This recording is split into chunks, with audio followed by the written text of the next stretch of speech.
তো কমেন্টসটা এমন, কোন এক শুভাকাঙ্ক্ষী কমেন্টস করছেন, মেয়েদের কত বছর পর্যন্ত বাচ্চা হওয়ার সম্ভাবনা থাকে? প্লিজ জানাবেন ম্যাম। দেশের এবং প্রবাসের ভাই বোনদের প্রতি সালাম।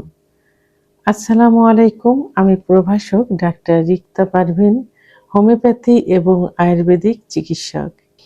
আজকে খুব গুরুত্বপূর্ণ একটি কমেন্টসের অ্যান্সার করব, যে কমেন্টসের বিষয়ে অনেকের মনে সংশয় থেকে থাকে, অনেক সংসার ভেঙে যাচ্ছে এর কারণে। আসলে এই বিষয়টা কিন্তু এতটাই গুরুত্বপূর্ণ যে যদি জানা থাকে, অনেক সংসার কিন্তু অ্যাডজাস্ট অবস্থায় থাকে।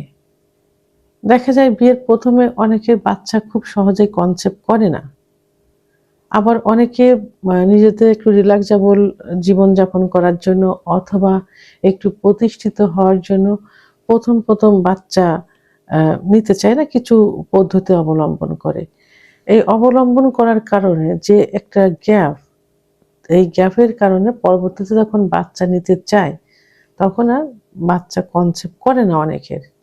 তা কিছুদিন অপেক্ষা করার পরেই তখন তারা ডিসিশন নিতে চায়, বিশেষ করে স্বামীর পক্ষ থেকে যেটা হয়ে থাকে যে বয়স হয়ে গেছে, ওয়াইফের হয়তো বাচ্চা আর হবে না, তখন তারা আবার দ্বিতীয় বিয়ে করতে চায়। ফ্যামিলির চাপে হোক, নিজের জন্য হোক, আবার স্ত্রীরাও অনেকে স্বামীকে করাতে চায় নিজে একটু সুখে স্বামীর কাছে আশ্রয় হিসাবে থাকার জন্য। অনেক বাংলাদেশের মেয়েরা এভাবে অবহেলিত হয়ে শুধু স্বামীর কাছে একটু থাকার জন্য এটা করে থাকে।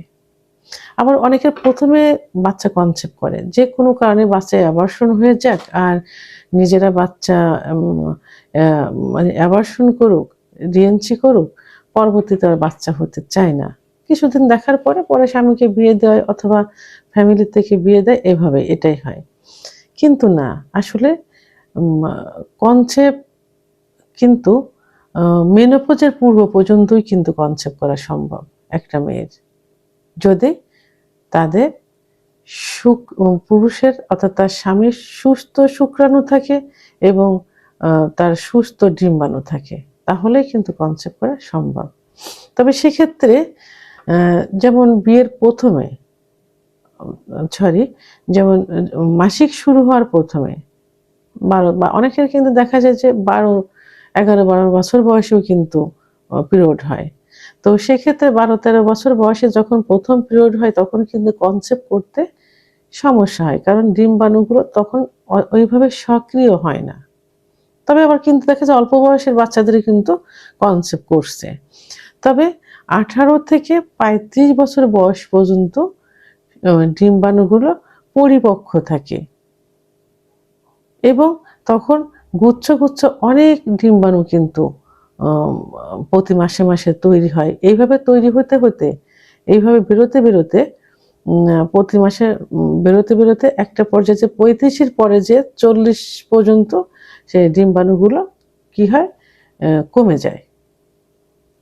তখন অনেকের আশা থাকে যে হয়তো আর বাচ্চা হবে না, কিন্তু না, এর পরেও কিন্তু বাচ্চা হয়। আমি এমনও দেখেছি যে মেনোপজের আগেও 47-48 বছর বয়সেও কিন্তু অনেকের বাচ্চা কনসেপ্ট করছে, আমি দেখেছি।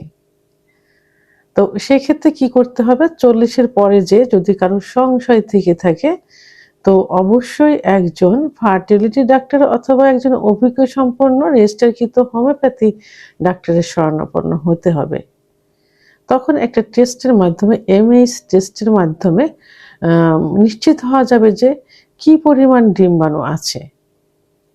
যদি ডিম্বাণুর সংখ্যা কম থাকে তাহলে কি ন্যাচারালভাবে, স্বাভাবিকভাবে ওজন কন্ট্রোলের মাধ্যমে, সঠিক খাদ্য অভ্যাসের মাধ্যমে, পর্যাপ্ত ঘুমের মাধ্যমে বাচ্চা তারা নিতে পারে, কিন্তু স্বাভাবিকভাবে ন্যাচারালভাবে বাচ্চা নিতে পারে বা বাচ্চা কনসেপ্ট হতে পারে।